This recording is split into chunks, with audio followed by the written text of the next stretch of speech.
Some people unfairly blame video games for the seeming proliferation of kids today with attention deficit hyperactivity disorder (ADHD). But the startup NeuroPlus hopes to convince people that its brain-controlled games can actually improve ADHD symptoms in kids.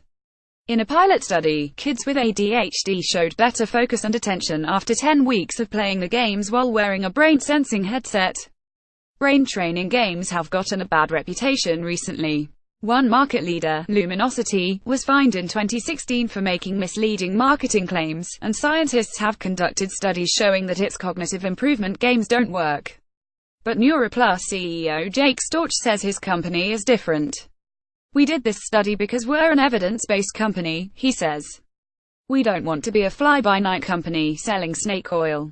The pilot study was conducted using an e-grading headset that's already on the market, the Muse headband, but NeuroPlus has developed its own headset for sale with its finished system.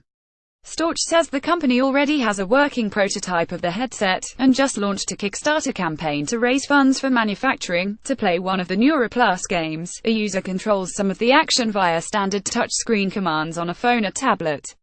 But the user's neural activity also brings an element of control in a dragon racing game. For example, a brain signal associated with focus and concentration speeds up the player's avatar. Photo NeuroPlus. The NeuroPlus headset, which sells for $249, has one flexible EEG sensor that presses against the wearer's scalp. EEG is a very broad and generalized signal of brain activity generated when thousands of brain cells act in concert. The sum of their activity creates rhythmic electrical pulses known as brainwaves. "We're really excited to get this headset out there," Storch says. "We think it's the best one of the market." While existing headsets like the Muse provide the necessary EEG data, Storch says the new NeuroPlus headset is customized for the ADHD application. The NeuroPlus system is intended for use by anyone who wants to improve their focus and attention, but Storch says he expects many NeuroPlus users to be kids, and standard EEG headsets would fit their small heads. The NeuroPlus system measures a variety of EEG signals, including the ratio between fast beta waves and slower theta waves, which has been shown to be a good indicator of attention control. Another use of this beta-theta ratio is an FDA-cleared diagnostic test for ADHD called NEBA. The NeuroPlus system uses this indicator to improve performance in the game, and that neurofeedback teaches the user to produce these brain signals more reliably. Photo NeuroPlus. The new NeuroPlus headset's single electrode has rubbery protrusions that go through the user's hair to reach the scalp. It's situated at the top of the head, Storch says, because in that location the sensor picks up very clean EEG signals. Other locations on the forehead or scalp pick up lots of electric signals from the muscles of the face and head. While EEG systems used in neuroscience research can place up to 256 electrodes on a person's scalp, such refined measurements aren't necessary for simple game and controls, Storch says. "If we were doing brain mapping research, one sensor would cut it," he says. "But if you already know the signal you want to find, one sensor is fine.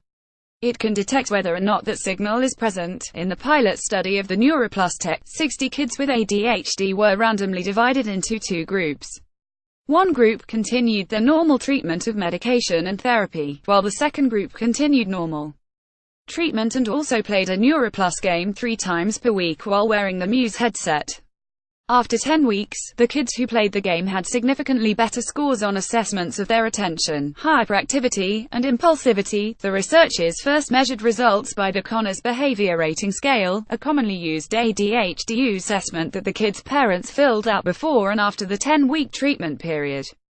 They also used a computerized assessment called the Quotient ADHD system to provide objective data regarding the kids' micro-movements and cognitive performance. The study was conducted in cooperation with Sandeep Vaishnavi, a neuropsychiatrist at Duke University and director of the Neuropsychiatric Clinic at Carolina Partners in Mental Health Care.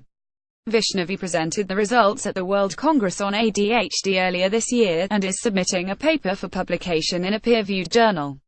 Storch says the next research step will be a larger study in 2018 in which half the kids will play a NeuroPlus game that's responding to the commands from their NeuroPlus headset, while the sham control group will play the same game and wears the same headset, but it won't be transmitting any commands. NeuroPlus has not applied for FDA clearance for its headset and game system, so the company can market it as an official medical treatment for ADHD.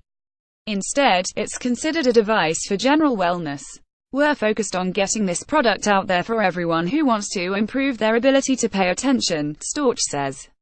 But the results of the pilot study make applying for FDA approval an interesting possibility down the line, he says. This post was corrected on September the 27th to reflect that the pilot study was conducted using a Muse headset, not the NeuroPlus headset.